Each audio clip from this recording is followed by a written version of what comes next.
Hi, everyone, and welcome back to Marketing Automation Made Simple podcast. As always, I'm here to take the stress out of marketing and automation because let's be honest, the business world is already complicated enough. If we want to cut through the noise and actually attract more customers, we've got to keep our strategies simple, smart, and human. And speaking of smart strategies, I've got a really exciting guest on the show today. Frieda Maher is the founder of SalesPod. She's worked with massive global sales teams and now helps small businesses make big improvements by fixing their CRM and tech systems without spending a fortune or getting buried in the complexities, because I see so many of my clients actually do that. If your business has outgrown the spreadsheet or your CRM feels like it's working against you, this episode is going to hit home. Hey, Frida, welcome to the show. Hey, Ivana, how you going? Let's start with your story. How did the SalesPod, the company that you run, come to life? What made you shift from that big corporate sales teams to help small business owners? Um, Interestingly, it was almost an accident. Like I'd worked with global multinationals, and every project was eking out, an extra 1% or 5% productivity, putting in a new system or updating the systems. And then I had an opportunity to work with a company. They were an ASX 500 company, but the part that I worked in operated like a small business, and they'd never optimized anything. And it was extraordinary, the difference that we made, because it was like just fresh ground and doing all the things that I'd done for big businesses, and seeing that you could make, not just that 5% difference, but that like 100% difference, that 150% difference, and realizing how valuable the technology could be just made me go, oh, I don't want to do those 1% anymore. I want to work with people where we can make a really big difference. And so that's why I started. And it's taken a little while to get out there in the world, because a lot of small businesses don't realize that there are people like me or like you out there to help them, and so they struggle on their own. But that's why we're all here out there, telling the world. Yeah, yeah. So, how long did you spend in the corporate world? How long? What did you do Oh, there? Was your job so there? so I ran what I would call the sales back office, in general words, like in different businesses. It's called sales process development in one business. It's called revenue operations in some businesses, or sales effectiveness in some businesses. So I was always running that sort of sales back office, choosing systems, implementing systems, running analyst teams, that kind of thing. And I still have done, since I sort of stepped away from that. I still occasionally do projects for big organizations around CRM selection and implementation, but my heart's with the small business. Yeah, it's so much fun working with small businesses. Like you said, the transformation that they see, just moving away from a spreadsheet and still manual things, uploading things and not having time to follow up with leads. Having a CRM definitely transforms them. What's one thing you wish every small business knew before picking a CRM? The one thing that I wish they knew is that CRM is maybe not what you think it is. A CRM is a very broad church. And so a lot of people, when they talk CRM, they mean one thing. They might mean their marketing tool that sends the newsletter. But for somebody else, it doesn't mean that at all. It means their sales process tool. And so when you ask other people, like, what CRM do you have? What is the best CRM? What is the right CRM? You get an answer based on the vision in their head of what that person's version of CRM is. And then that might not be what you want, need, or anything else. So just knowing that there's probably more to it, and to really understand what you're looking at when you're asking that question. And maybe the try answer is to never ask what's the best CRM ever again. As always, every Facebook group, every conversation you see online is, which CRM shall I pick? What CRM do you guys use? Yeah, yeah. And it is very much like going, what's the best vehicle? And it's like, well, do you need a truck or a delivery van or a scooter or a family car? Like that really is the range of difference. Yes. I always ask, especially from a marketing automation perspective, is like how much automation do you need? Because Yeah, if you need something very basic and simple, don't go and sign up to big expensive platforms. You don't need all the bells absolutely. and whistles. So Absolutely. how much of that do you need? And a lot of businesses don't even have a CRM. And I know that when I started my business, the first thing I had was a CRM. That Yeah. was like a non-negotiable for me. Yeah. Yeah. And for lots of people it really makes a big difference. But for some people a spreadsheet is great. Like if you're a very low volume, high touch business, you can maybe like if you're just an individual consultant working with high end clients, then maybe you don't need one. But for most people it makes a big difference. And it often is the signal of a step change in their business when they Yes. start more effectively marketing or converting leads. Yeah, But yeah, they professionalize their offerings and business, and it does become, yeah, more of a robust and scalable business. I think yeah, once you have a CRM, I know that a lot of owners they feel stuck with the clunky systems. They might have signed up to something ages ago, and now it's not, fitting the purpose. Maybe it worked originally like a spreadsheet, and now they have to move into something else. How can they tell when it's time for a change? I think it's when you start putting in more work than what you're getting out, and sometimes spending more money. Like one of the triggers that I've seen for people changing recently is that their CRM provider, like maybe they got something that was free, and and suddenly it's not free anymore, and they're paying a lot. And a lot of those sort of products that come in at that freemium place, like the next jump in price is huge, and suddenly people go, "Oh, actually, it's not the right tool for me anymore." So I like would say beware of free because it seldom stays that way, and HubSpot um, is free. Then you have to go and pay something like $10,000 just to do more that's advanced. exactly right. But the other thing I think that triggers people to come and see me is where they're every step in their business they're sort of moving information around between different systems. Like I had a client that when they took an order, they it was an electronic order, it was an online order, but then that they sent the system sent them an email, and then they had to transcribe that email into three different places and then print the thing and put it in a manila folder and send it to the factory. It was like, oh my gosh, no, no, no, please, please, like this is This still crazy. happens. And it was holding them back. Like they were growing fast and they could have really scaled a lot more, but their admin was just constraining them really badly. And sometimes people just end up hiring more staff just to handle the admin rather Yeah, than fixing their systems. yeah, no, that's exactly right. What do you say to someone who is overwhelmed by all the software choices? And I know there's so much noise these days, especially with AI. But we had a good conversation about a particular client who went on a goose chase on picking Yes. the right CRM, and which is why I thought I have you on the podcast because you had so many great tips and great experiences to share. What do you say to someone who's overwhelmed by all those choices? Yeah, and it is overwhelming. Like I don't want to kind of minimize people's feelings about that. There's so much information out there, and everyone is trying to tell you their thing and tell you that their thing can do everything and can be all things to all people. And that's just like it's just not true. And I think getting your head around what different types of CRM there are and exactly what you want to do. So when you were talking before about asking new clients like how much automation do you really want to do? My question, I guess, is a question a little bit before that, which is how do you want to interact with your clients? Like what sort of conversations do you have with them? What sort of emails, what communications, what marketing, what sales, how do you serve customers?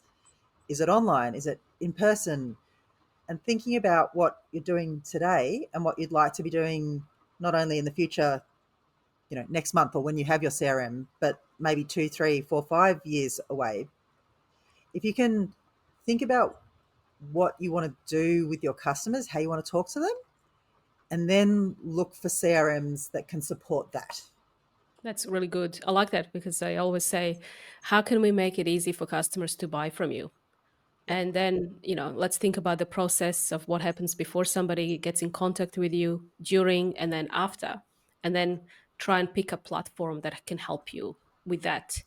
Because, yeah, Absolutely. oftentimes, we need to streamline that process before we have a system. Otherwise, we're just going to amplify all those issues, that all the leaky buckets and things that are happening in the business today. Do you have a go to framework or a checklist you use to help clients figure out what tools they really need? So I have a lot of structure around selection processes, but it's big because it is all things to all people. So what I've done to try and simplify that and allow people that do want to, I guess, get to a conclusion about what sort of CRM that they need is I put it into a course. So there's a little course that I have called CRM Game Plan, and it sort of walks through what are the different types of CRM and allows people, most of the people that have done the course say, it's nice to be able to choose my CRM, but actually it was much more important to think strategically about how I wanted to work with my customers. And so the course sort of takes you through both parts of that process and ends up with you selecting a CRM and implementing it, hopefully. But there's a structure, but it's a big structure that you kind of need to winnow into and just go, okay, I don't want any of that stuff. I'm only looking at this stuff in detail because otherwise it's still overwhelming if It's you need more, everything. yes. Sometimes I just find it's easier. Just make a decision. Let's just, especially if you've never used the CRM, Yeah. let's make a decision based on the interface. If you like it, if this is something that you would enjoy seeing every day, because you have to be kind of using it every day, and then we can figure out how to make it work, and then later on make it easier to migrate to a different size of CRM. Because if your business objective is to grow your business, you want to have something that is more agile and Yeah. scalable, right? Yeah. Yeah. And it's also, I mean, a part of this, the structure, like the selection templates that I use are just looking at pricing and how the prices will change as you grow. Because if you've got 50 contacts now, you probably don't need to pay anything for a CRM, or certainly not very much at all. But if you grow quite quickly to 5,000 contacts and are sending, tens of thousands of emails, suddenly your costs might rocket up. And again, Mhm. depending on what your business goals are and how you see your client list growing and your leads list growing, it's very different for different businesses. It is, yeah. When I use the HubSpot plan, a lot of people use, the free HubSpot plan. Yeah. We were then upgraded to something like $120 a month, where you could now start doing some transactional, still manually. You Yeah. can't trigger things automatically, but at least you could send some emails, SMSs. You could integrate some other apps from the ecosystem they have. You could also use the phone, like to dial, and so you register all activities and logs. And there was no limit, I don't think, on users. You didn't have to pay extra, and a customer service functionality, like a chat or Yeah. conversation. But then essentially, it still became more like a glorified spreadsheet for me, because you Yeah. could, because I'm a techie person, I could probably make it work with a spreadsheet, really. And then I saw somebody this morning before our interview on LinkedIn, who is really high up CEO, founder in the software game, and a lot of software businesses use HubSpot, Yeah. and he was complaining about HubSpot, and he tagged them, and he said, when are we going to change the way we price CRMs? Because the pricing structure is all based on how many contacts you have in the database. And he says, well, I don't want to pay a CRM to hold my data. That's my data. Why am I paying you to do that? What's the other part that you could be charging? So I feel like maybe there is going to be some disruption happening in this space. But not all CRMs, like a lot of the marketing CRMs charge by contacts, but a lot of other CRMs do charge by user. And so understanding what are the things that will trigger the next level of pricing, uh, what are the risks that you face, what are the functions that you suddenly might find in 6 months' time that you really, really need. Like I have a client right now that has suddenly realized that QuickBooks integration will change their world. It's going to rock their world. So finding the right solution that just has QuickBooks integration, QuickBooks and Gmail. That's it. and, and suddenly True. they're looking in a different world of products than what they were before. Mm. I think it's a good example of small tweaks, big impact. Do you have any other examples of clients that have been transformed with CRM implementation or just the systems that you build? Yeah, no, it's lots of examples, and I think for all of them, like one of the questions, like other than the sort of CRM specific questions that I ask clients, like the big question that I ask is often, what's going to make a difference for your business? Like what change in interactions or in offers? Like what's the most important thing? What's going to push that revenue button and fly it through the roof? And for one client that I had, it was actually creating a scalable online course capability that was linked up to their CRM, because they were doing that all very manually and not in a very kind of constructive and useful way. And so we sort of reset their CRM, but then chose like a learning platform that could live alongside of it, that they were able to scale and that would integrate really nicely. And we did all of that. So they were a very face-to-face learning business already. We did all of that just before COVID hit. And then they were the only business in their industry whose revenue grew during COVID rather than went through the floor, because they had to cancel all their face-to-face courses. And so just having the right capability there and understanding where the opportunities are for your business and making sure that you've got the platform for growth can make such a big difference. Yes, so true. We also worked with a few clients just before COVID. They were thinking and migrating to this online world, and it just so happened to be the right time. And just always makes me think building your own runway for this type of for any type of impact that happens that's outside of your control. No one could have predicted that. But just thinking about your business and using technology to help you scale in a big way. What are the top two or three CRM tools that you would recommend that you think are working really well for a number of small growing businesses?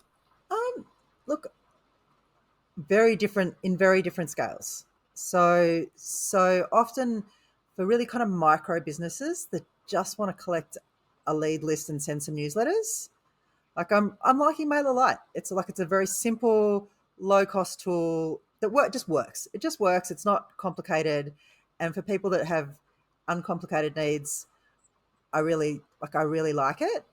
At the complete other end of the spectrum, my clients that sort of operate a little bit more like big businesses, and need capabilities, like really broad capabilities across the board, and are trying to do sort of quite complex and clever things. Funnily enough, I'm looking at HubSpot, but not the marketing side of HubSpot, like the sales and service side of HubSpot. So I think the marketing side of it, they're going to look at the cost. They're going to Yeah. look at that kind of client contact cost and go, is that the right part of the platform or is it not? But the sales and service side of it is great. And for a small business that's trying to be very clever, it is actually without a lot of users. So it's not going to cost them a lot. It is going to work really well. Keeping an open mind for what you need. So from kind of from MailerLite to HubSpot, and then a lot of products in between. Like it's hard to choose. Like I use Active Campaign myself, but that's for very specific reasons. Like that it has enough of the marketing that I can make it work for what I do, but also enough of the sales capability and managing kind of leads and opportunities, because I do quite a bit of one-with-one selling as well as the online piece. And so having just that mix of capability works really well for me. But for other people that are more on the sales side, they love things like Insightly and Pipedrive. Yeah. And people that are more, a lot of people that I know and work with in the course creator space and are looking at integrated course CRM platforms like Go High Level. Yes. So they're all fantastic platforms for people with specific needs. Yeah, exactly. Interesting you haven't mentioned Salesforce or Zoho as one of these, which are But very popular. yeah, both are very popular. Look, Salesforce is like if I were talking to my corporate clients and a corporate audience, I would absolutely be going, you need to be looking at Salesforce, you need to be looking at Microsoft Dynamics. You're probably looking at HubSpot. If you're very, very in the extreme high end of marketing automation, you're looking at the Adobe suite. But those are lifestyle decisions. They're lifestyle decisions in terms of how much you're investing both in product, but also in the capability to manage all of that complexity. Because like Frieda's rule of software is with great functionality comes great complexity. Yes. More overwhelm that we don't Yeah, need yeah. And as business if you want to owners. pay experts to run that in a very sophisticated way for you, like Qantas aren't using MailerLite. Qantas are not using MailerLite. Qantas are using the Adobe suite, Yes. and they're doing very clever things with it. And they have a team, that And they have a is team. They actually have a big team dedicated. that they Yeah. pay a lot of money to. It's a lot of money for labor and for software. That's exactly Uh, right. Cool. Well, I've got an interesting question by a listener, Frida. I wonder if you could help me answer that. Maybe we can do this together. I've got a listener question from Aya Ben Amar. I'd love to get your take on. So, this is her question. I'm looking for inspiring CRM marketing experts who could guide me and share some advice. Right now, I feel a bit lost. I started following Salesforce Trailhead training, but I find it very theoretical and heavily focused on Salesforce, which is, yeah, of course. I'm open to taking a course, but with so many options, it's hard to choose the right one. Do you have any resources you'd recommend? Any must do training programs? How does a CRM manager stay up to date with the latest trends? And which tools do you think are essential? And she gave us examples like Klaviyo, Salesforce, HubSpot. And to get hands on experience, she's considering doing volunteering for non-profit organizations because the current company that she works with doesn't have a CRM role. So she's kind of doing this on her own. So, yeah, it would be awesome to find out more about what she can do to help break into a CRM focused role. Do you have any ideas you'd like to share? Sure. So it's probably there's a little bit of question as well in my answer, Okay. depending on what it is that she wants. If she is looking for a CRM role, maybe in a big company, and looking at working in that kind of revenue operations field, like which is a big field, lots of people work there. I would actually recommend following a lady called Sarah McNamara. So it's Sara McNamara on LinkedIn. And she's got a newsletter. She posts a lot. She has a lot of materials around revenue operations, what it is, what that capability is. And she's a really interesting follow if your goal is to be in that kind of big corporate CRM RevOps space. If your goal is much more, I just want to know about CRM and I want to, upskill in some tools that I might find useful, then maybe you do learn some specific technologies. I wouldn't try and learn every technology. That is crazy. Mhm. Um, but I would probably not start with Salesforce. I would start with something that kind of spans mid tier and high tier, which maybe would be something like HubSpot. And they have quite a lot of free online training as well. Um, and the other place that I would probably go is just LinkedIn Learning. And if you've got a short time to even if you just have access yourself through your own organization, that's great. But if you buy your own access and spend like a month or 2 months just watching the videos, doing the courses, seeing what grabs your interest and what does build your skills, that would be where I'd start. So that's a few kind of pretty different ways of looking at it. What would you do, Ivana? Well, I actually hired a mentor. I going back to how I started. I didn't have any CRM background. I didn't have any sales or marketing background either. I had a business, and my background was procurement and supply chain, and Wow. I've been doing that for a long time. And then during my business that I had, which was actually in the e-commerce space, I've learned the power of marketing automation and CRMs. And that was my first taste of using Zoho. Back then, this was like 15 years ago, I think. Zoho wasn't, I think it was just coming of age, like it was getting popular. And I used it for inventory tracking. I think they had a module, how Zoho has all these And actually found it exciting. And what I also try to do is find these kind of courses online. And I didn't think to go LinkedIn training, so that's a good tip. Or even HubSpot CRM are globally well known as the leaders in, I think they even came up with the phrase content is king, that every marketer uses online. And so I ended up finding a mentor who was featured as a testimonial on ActiveCampaign CRM. Okay. And it's because I was looking into ActiveCampaign and I loved the way they were going. They seem to have kind of carved out a niche in their CRM marketing automation space, and I liked the fact that they were different. I think that's what attracted me. And then I went and I contacted Chris L. Davis, who I've also interviewed on my podcast as well.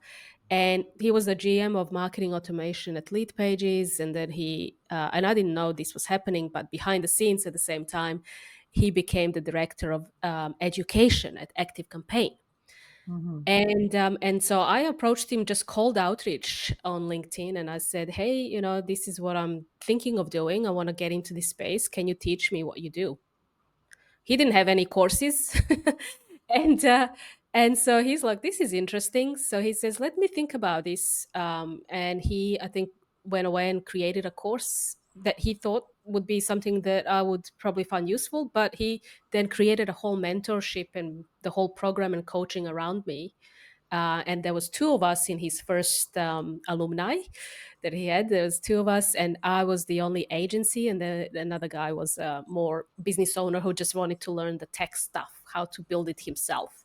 And so he really enjoyed training me, and he then created a whole program, as I said, and I referred Aya to talk to Chris actually, because he teaches everything from sales, marketing automation, tech. He comes from a software developer background, Hmm. and is so passionate about this field. It's like he lives and breathes it. And now I'm excited because he's also doing some things with AI. And I've Yeah. been looking into AI. What are your thoughts on that? What are your thoughts on AI? Oh, I think it's amazing. There's so much great stuff out there. Um, I think a lot of people are overselling it today for what it can do today, and I'd be a little bit careful of putting my business in the hands of AI without any supervision. uh, but if you know how to supervise it well, it can make you so fast. It can help you like create content. It can help you like reply to things, set up like particularly in that kind of service space, like where you've got people that ask you the same question over and over and over again, and an AI can really help manage those questions and manage those answers. Um, it's probably still in its most effective space. It's still in the big end of town more. Mhm. I don't know if you see the TV adverts like ServiceNow and Salesforce and all of those guys that are big in service CRM are promoting the living daylights out of it. Yeah, everyone is. Everyone is, but it will. I think those capabilities will trickle down, and the ability to train the AI to answer your customers' questions with your actual answers and do that pretty well, I think is only going to get better and better.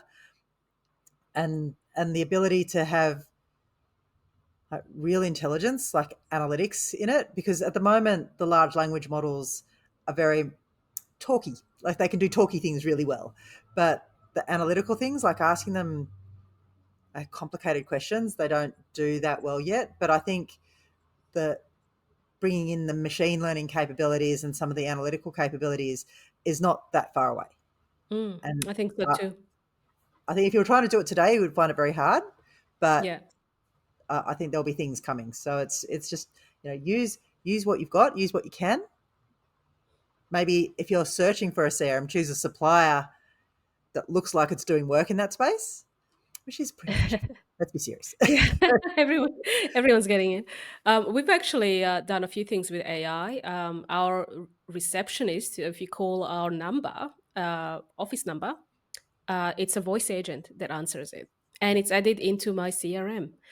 Active Campaign we use, of course.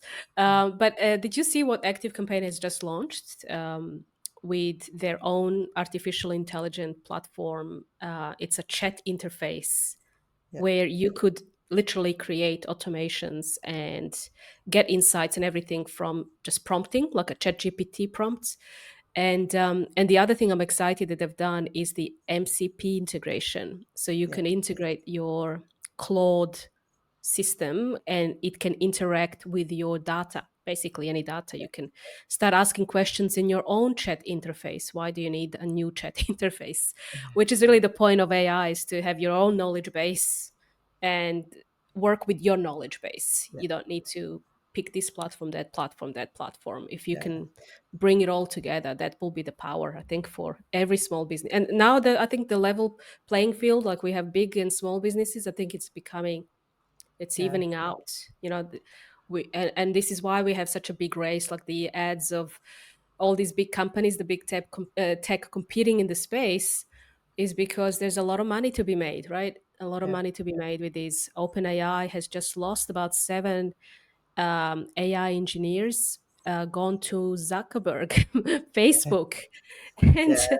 and now they're all freaking out Yeah. because this is now real. Yeah, it can Yeah. impact revenue. Who knows how long we're gonna have ChatGPT to use, right? But we will have something else. We will have Yeah, something else for sure. And I'm glad you said that, because I'm going to spend some more time in my active campaign and see what is happening there. I haven't explored. I've done just the things that I do every week and every month um, yeah. lately, but It's it sounds like I need to spend some more time exploring. And interestingly, what you say, like that level playing field is for people that have invested in platforms and data that they can use. Because if you're still copying around everything between spreadsheets, like that level playing field isn't yours. Like the yeah. AI is, you're not going to be able to use the AI as easily or as effectively or as powerfully. That's right. Yeah, I agree. Like you're gonna be on the back foot, and you can't compete. Your competitors would outcompete you. Yeah, Anyone's going to be 100 times. You know, what do they say? 10x, 100x. And I think prime time for any business is to use and learn AI right now. Well, like the sooner the better. It would have been last year, but today is the day. If you haven't talked about AI, for sure have a look at that in your business. Frida, thank you so much. It's been very helpful to have you as the guest on the show. Where could our listeners find you? How can they learn more about what you do and how you can help them? okay. Well, the two places to follow me are on LinkedIn. So I'm just Frieda Maher on LinkedIn. There's only one of me in in the whole platform, so you won't get confused. And the other place is just my website, which is salespod.com.au. Oh, great. Thank you for sharing your wisdom and knowledge and all this experience from big global corporates. Thank you for tuning in, and special thanks to Aya for her great question. And if any of our listeners got a question you'd like us to tackle in a future episode, feel free to reach out. I'm also on LinkedIn. You can reach out to Frida and myself. And until next time, keep things simple, smart, and human.